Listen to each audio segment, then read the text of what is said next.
Boa noite a todos. Que a paz do nosso Jesus esteja conosco na noite de hoje. E começamos a nossa reunião ouvindo essa música belíssima de Raul Seixas, né? Nunca desistir diante dos obstáculos da vida e sempre na perseverança, tentar muitas e muitas vezes, porque só assim seremos salvos. E o nosso tema que nós escolhemos hoje foi praticamente um tema que 3 pessoas em momentos diferentes nos pediram para que possamos assim fazer um estudo e fazer uma reflexão acerca desse tema. Então nós pesquisamos sobre o transtorno obsessivo compulsivo e tivemos como base 2 obras de Joana de Ângeles, Paz e Saúde, e especialmente o livro Triunfo Pessoal, em que a autora dedica um capítulo exclusivamente para tratar desse transtorno. Ambos os livros, Psicografia, de Divaldo Pereira Franco. E nos serviram também de base algumas entrevistas que estão contidas no site da TVC, que os senhores poderão acessar. Uma entrevista em que Divaldo Franco trata sobre o toque, mais 2 psiquiatras e espíritas também que abordam sobre o assunto, que é Dr. Flávio Brown e doutora Ercília Zilli. Todos esses 3 vídeos vocês podem acessar na internet e encontrar no site da TVC. Bem, eu gostaria de saber dos senhores se alguém aqui tem manias. Vocês têm manias? Ninguém tem? Eu tenho um monte de mania. Ter manias é a coisa mais natural do mundo, pois elas nos ajudam a organizar a nossa rotina, ajudam-nos a ser mais responsáveis e nos ajudam até passar o tempo. As teorias evolucionistas, elas colocam que as manias já tiveram uma forte função no processo da evolução, na preservação da espécie, no desenvolvimento humano. Porque os nossos ancestrais, somente aqueles considerados maníacos, sobreviveram, por ter a mania de estocar alimentos e cuidar da prole. Ou seja, ter uma mania e outra é extremamente comum. Mas o que não pode acontecer é o exagero dessas manias.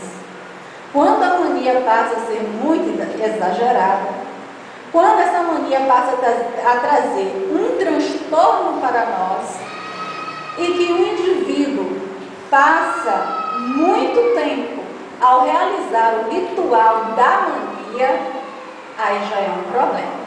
Aí já não está no quadro de normalidade. Porque uma coisa, gente, é você trancar uma porta. Trancar lá, aquela porta está distraído e você, na sua distração, será que eu tranquei a porta? E aí você volta lá para conferir e tranca de novo. Uma outra coisa é você trancar a porta, ter certeza que trancou a porta e vai lá. Eu tranquei a porta, mas será que a porta está trancada? Aí você vai lá, a porta está trancada e você tranca de novo. E aí você não se convence. Eu vou lá trancar a porta de novo. E tranca de novo. E volta e tranca novamente. Aí nós temos um quadro clássico de transtorno obsessivo compulsivo. Ou seja, o toque. Que está descrito no Manual de Diagnóstico e Estatísticas dos Transtornos Mentais da Associação de Psiquiatras Americanos. Então, para abordar mais esse tema, e nós vamos fazer aqui uma reflexão meio que generalizada, e eu convido aos senhores para que, caso possam se interessarem a conhecer mais o assunto em profundidade, leiam esses 2 livros citados de Joana de Ângeles e assistam os vídeos que estão na TVC. Mas nós vamos assistir agora a um vídeo de 3 minutos aproximadamente, em que nós pegamos, e com a ajuda de Marco André, editou um vídeo do programa Mais Você, que foi um programa que também tratou dessa matéria, e nós cortamos algumas partes do vídeo em que vocês vão assistir uma pequena entrevista com Roberto Carlos, logo em seguida com um paciente que tem esse transtorno obsessivo compulsivo, o TOC, e logo em seguida nós vamos ver um trechozinho de um filme Melhor Impossível com Jack Nicholson. Então vamos lá, Marco, por favor.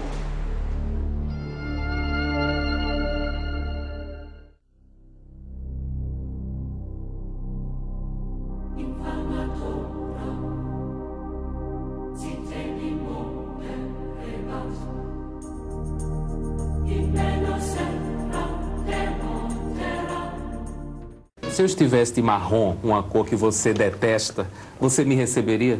Receberia. Mas se você fosse gravar comigo um disco de marrom, eu ia ficar meio assim.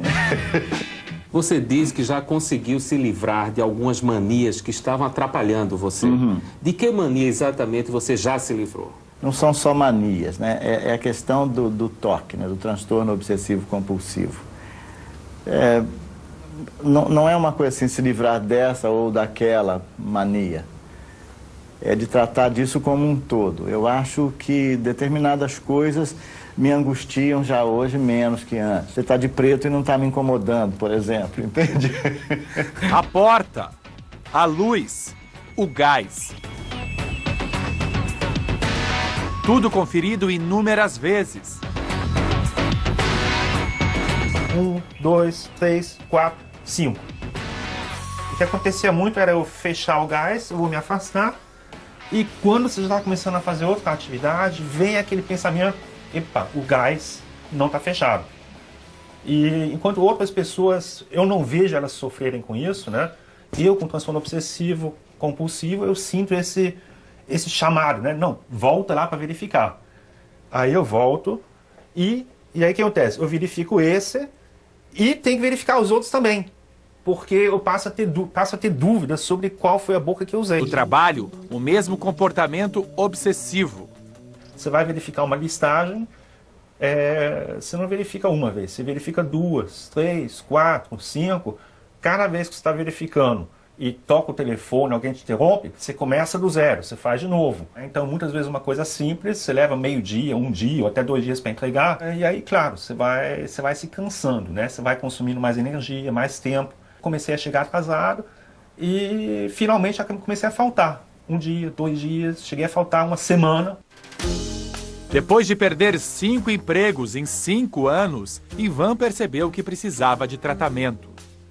E a pessoa só procura ajuda quando já está no desespero, quando está num estágio que, sei lá, o emprego acabou, o relacionamento acabou.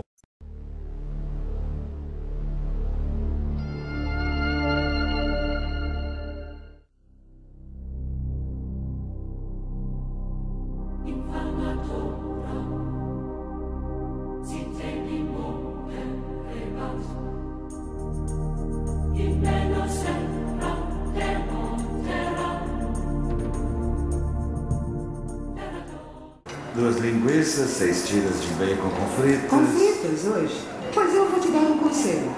Tente usar os talheres limpos de outras pessoas como parte do barato de comer fora.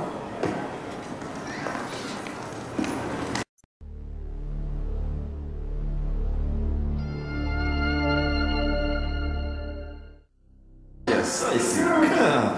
Olha só pra ele. Eu vou te mostrar uma coisa. Olha só o que eu arranjei pra nós dois. Eu vou mostrar pra você. Vem cá, então. Transtorno compulsivo, aliás, o transtorno obsessivo compulsivo, como tem a sigla TOC, né? Para nós compreendermos melhor, nós vamos conceituar essa sigla. Se formos olhar no dicionário, que significa transtorno, nós vamos ver lá desarranjo, desajuste, desequilíbrio. E é o que esse transtorno faz em nossas vidas. Nos desajusta de tal forma, nos desequilibra de tal forma, não só o nosso emocional, mas acaba afetando os nossos relacionamentos e também o nosso rendimento em tudo que nós formos fazer.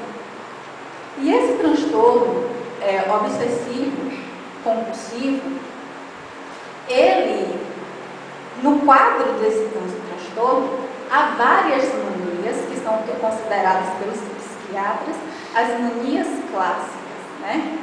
Então, nós temos aí a mania, dentro desse transtorno, a mania de contaminação.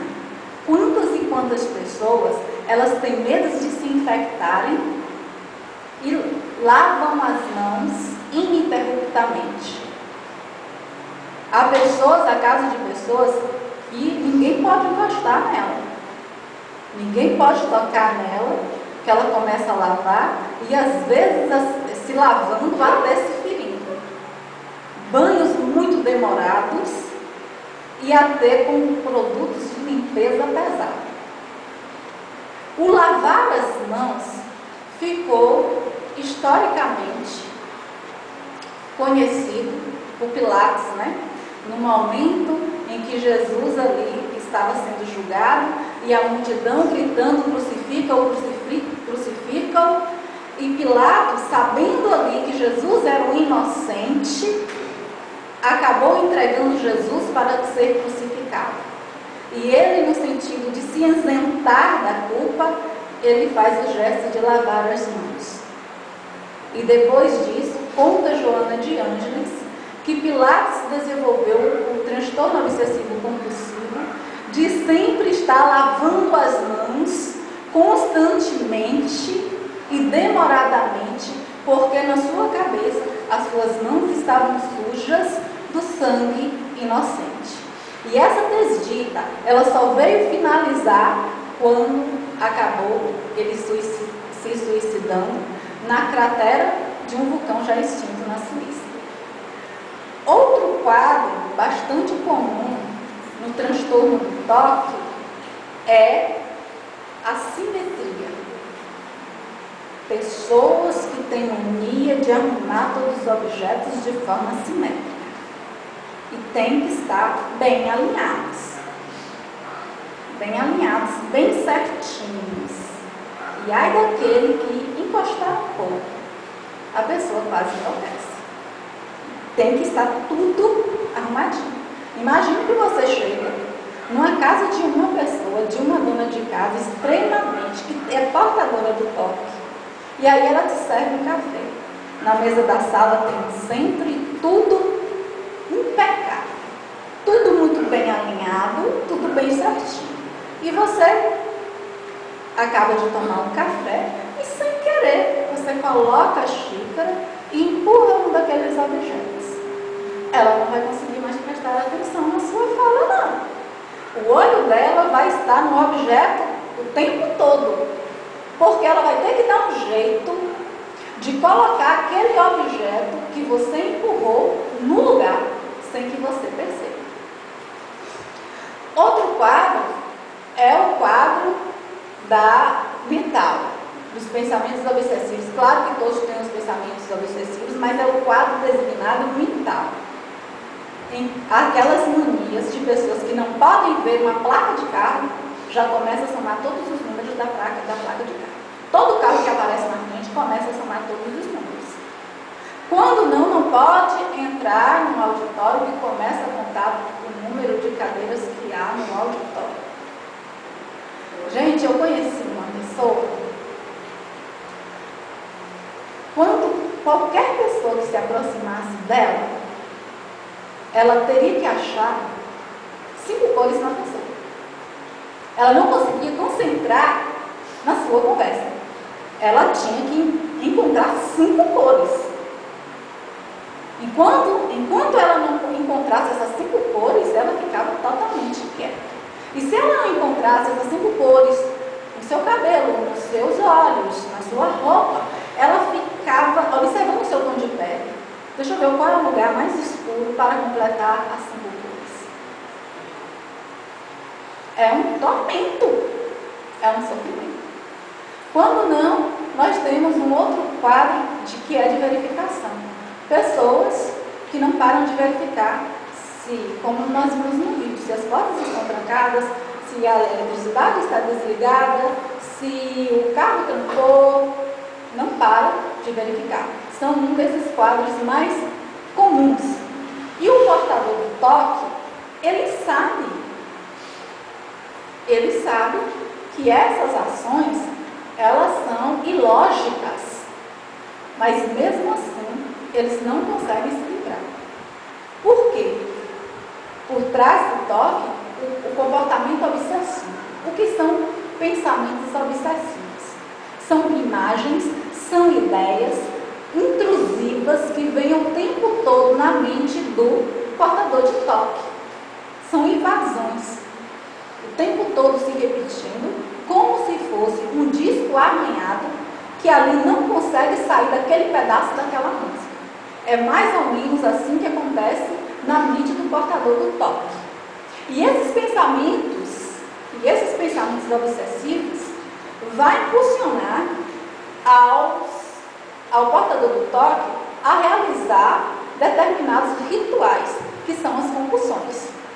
E para eles têm que realizar essas manias, esses rituais, porque na cabeça do portador do toque, eles têm que fazer isso para anular o pensamento obsessivo, para anular a consequência desse pensamento obsessivo. Porque esses pensamentos obsessivos, eles despertam no portador do toque uma ansiedade insuportável.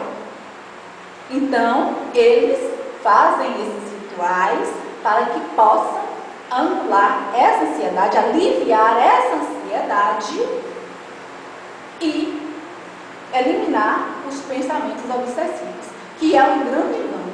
Quanto mais eles cedem essas compulsões, mais pensamentos obsessivos aparecem em sua mente. É como se fosse um círculo vicioso. E aí Joana de Ângeles, ela vai dizer no Triunfo Pessoal que esse mecanismo de compulsão é como se fosse catarse, uma catarse, em que ali o indivíduo portador do toque, ele vai realizar essas compulsões para purificar esses pensamentos e se sentir momentaneamente ali aliviado. Aí os psiquiatras espíritas, eles falam o seguinte, dos 2 programas de entrevistas que eu assisti, que se você for perguntar a um paciente de toque o porquê eles realizam essas compulsões, eles são unânimes em responder: bem, se eu não fizer isso, algo de ruim vai acontecer comigo ou com a pessoa que eu amo. Então eles têm que fazer.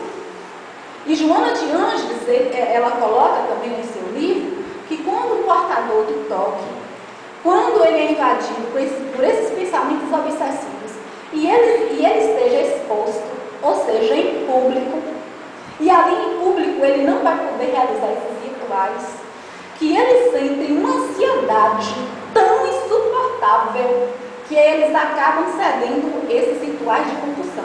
E eles vão dar um jeito de realizá-los de forma bem discreta para que ninguém perceba. Mas eles realizam mesmo assim. Eles não conseguem controlar essas compulsões e nem esses pensamentos. Daí ser uma patologia que precisa ser urgentemente tratada. Não sei se vocês lembram, mas ela está um pouco afastada da TV, a atriz Luciana Vendramin. Luciana Vendramin, em 1996, ela passou por um quadro de toque. E foi um tormento na vida dela. Ela começou desenvolvendo assim. Ela só ia dormir se ela visse um táxi amarelo passar ali em frente ao seu apartamento. Só ia dormir se visse um táxi amarelo passar por ali. E depois foi aumentando. Ela só conseguia dormir se visse 2 táxis amarelos passarem à frente do seu apartamento. E depois aumentou. Ela só conseguia dormir se visse 2 táxis amarelos passando seguidos em frente ao seu apartamento, e uma pessoa vindo em direção à bosta. E depois as manias, porque o portador do toque, gente, se ele não se cuidar, segundo Jonas de Anjos, as manias só vão se aumentando. E aí, os rituais foram aumentando, chegando um tempo que ela não conseguia mais sair de casa, porque ela levava um tempo enorme para realizar esses rituais. Então, quando ela acordava, ela trabalhava na TV Globo na época, ela acordava com o pé direito. Ela pegava a imagem de São Bento, beijava e fazia o nome do pai. Depois ia para o banheiro, teria que lavar primeiro o lado direito. E quando ela lavasse o lado direito, teria que congelar um pensamento bom na finalização do lado direito. Depois começava a se lavar o lado esquerdo. E no final desse processo de lavar o lado esquerdo, ela também teria que congelar um pensamento bom. Só que na maioria das vezes, só tinha pensamentos ruins. E ela nunca conseguia congelar um pensamento bom. Chegou ao limite que o pai precisou invadir o banheiro e arrancá-la de lá, porque já fazia 10 horas que ela estava no banho. Então é uma coisa muito grave, muito séria, que precisa ser tratada. Porque o paciente só, ele não consegue se libertar. E onde é que está a causa de tudo isso? Né? Onde é que estão as causas? Aí a doutrina espírita, que anda junto com a ciência, que amplia o olhar da ciência, vai muito mais além dos efeitos que a ciência apresenta. A doutrina espírita retoma as causas desse transtorno. E aí vem Joana de Ângeles vem dizer que os pacientes portadores do toque, eles levam muito tempo também para reconhecer que tem toque. Porque tem muita gente que tem, gente, e não sabe. E aí só vão procurar ajuda quando as manias se tornaram insuportáveis. E as estatísticas falam que geralmente só é depois de 9 anos. Já na fase adulta. Daí também o despertar para os pais observarem seus filhos, quais são as manias de suas crianças e quanto tempo ela leva para realizar essas manias.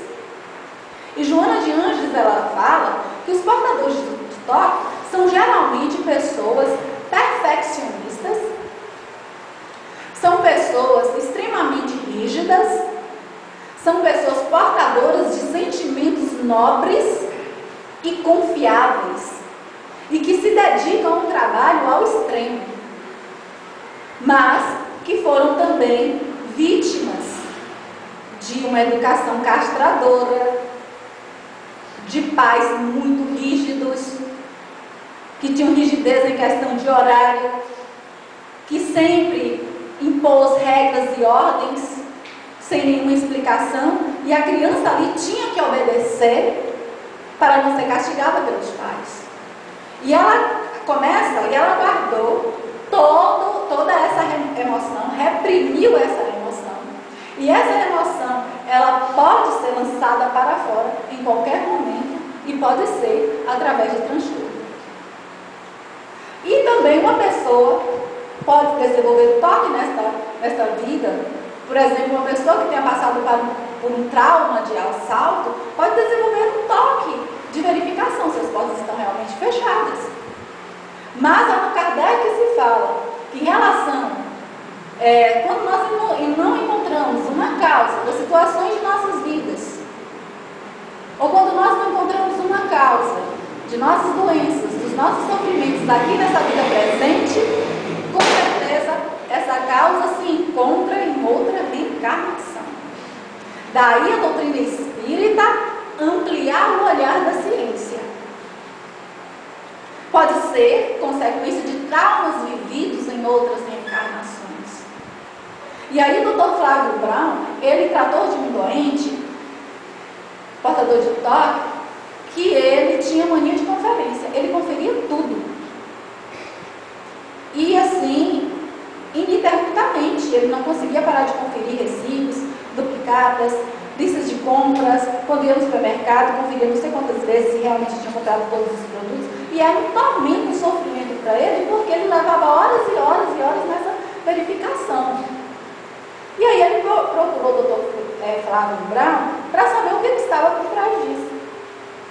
E não se encontrou nenhuma causa nessa vida. E aí o doutor Brown, ele orientou que o paciente fizesse uma regressão de memória. E aí, quando foi feita essa regressão de memória, se descobriu qual era o que estava por trás desse medo.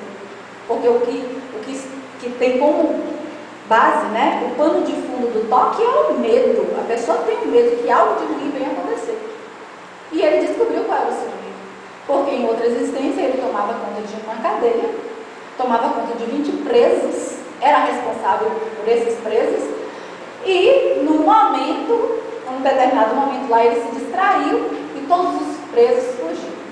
E ele foi bastante humilhado pela sociedade e pelo seu chefe, e culminando toda essa tragédia em um suicídio. Então ele vem para esta vida, quando ele vivencia alguma situação, um pouquinho que seja parecida com aquele que vivenciou, o inconsciente fisga aquela sensação de tragédia, fazendo com que ele verifique incontroladamente todos os receios. Então, quando a terapia de regressão, ela é muito bem direcionada com profissionais da área, com a total responsabilidade, consegue responder muitas das nossas dúvidas. E aí ele conseguiu se desvincular desse trauma, porque na vida presente nada disso estava acontecendo. E ele conseguiu realmente se libertar. Mas, pensamento obsessivo. Muitas vezes, o que está por trás desse pensamento obsessivo? E aí nós falamos da reencarnação. E Allan Kardec, em um livro dos Espíritos, pode responder. Na questão 459, quando ele diz assim: os espíritos, pergunta aos espíritos superiores, eles nos influenciam? Os espíritos superiores dizem sim. Na verdade, na maioria das vezes, são eles que vos dirigem. Então, essa resposta dos espíritos superiores a nós nos remete uma grande reflexão em relação a como nós estamos. Se são os espíritos que nos dirigem e os espíritos se vinculam a nós através da sintonia, quais são os espíritos que eu estou me sintonizando? E os espíritos se vinculam a nós através da sintonia, através dos sentimentos que nós guardamos no coração. Se é de ódio, se é de tristeza, se é de mágoa, se é de ressentimento, se é de medo, então eu vou vibrar nessa faixa, com esses sentimentos. Ou se é de amor, se é de perdão, se é de caridade, eu vou vibrar numa faixa mais elevada. Daí a nossa atenção para o nosso íntimo, para os nossos sentimentos, para o coração e para os nossos pensamentos. Então, dizer que o que está por trás desses pensamentos, muitas vezes pode ser espíritos obsessores. E quando o paciente do toque procura um tratamento, esse tratamento tem que ser completo. Tem que ser um tratamento psiquiátrico, medicamentoso e espiritual. E por que até medicamentoso? Porque se pensarmos na reencarnação, na lei da reencarnação, porque a reencarnação pode explicar o porquê o espírito obsessor vem nos perseguir. Porque nós, em outras encarnações, praticamos atos equivocados, ferimos as pessoas, destruímos lares, e todos esses equívocos, eles ficam impressos em nosso corpo espiritual, no perispírito, que é a vestimenta do corpo, ficam impressos lá, e chega um determinado momento que essas energias deletérias estão no nosso corpo espiritual, elas serão expulsas para o nosso corpo físico. O nosso corpo físico vai servir como uma espécie de dreno, de mata-borrão, daí explicar a origem das nossas doenças. E daí o corpo desorganizado, desajustado organicamente, vai precisar de um medicamento. Assim acontece com o toque. Vai precisar de uma ação medicamentosa. E que é a ciência que trata. Mas a doutrina espírita é de fundamental importância porque trata da alma, porque amplia a visão da ciência. A psiquiatria vai até o organismo, mas a doutrina espírita vai até o obsessor, vai a causas profundas. Então é preciso, um bom tratamento é preciso que seja completo, porque o paciente será encaminhado para o centro espírita, onde ele vai receber orientação, onde ele vai tomar o passe, a água fluidificada, e ali o obsessor, caso esteja em uma perseguição, ele vai ser orientado para que ele deixe ali aquele paciente, e depois o orientador da casa espírita também pode orientar esse paciente para a transformação, porque não adianta ter tudo isso se também uma ação não vier da parte do paciente. Se nós sintonizarmos, se nós estamos sintonizando com os espíritos e esses espíritos eles estão nos prejudicando, então é bom que se faça um mergulho em nosso coração para identificar quais são os sentimentos que eu carrego no coração, que está fazendo com que esse espírito me ache com facilidade e venha influenciar os meus pensamentos. Então essa mudança íntima, essa transformação íntima é quase que 100% de solução de equilíbrio nos casos de toque. Porque a pessoa, nessas mudanças de sentimentos, de pensamento, vai ter uma vibração melhor e vai sair do campo de vibração desses espíritos inferiores.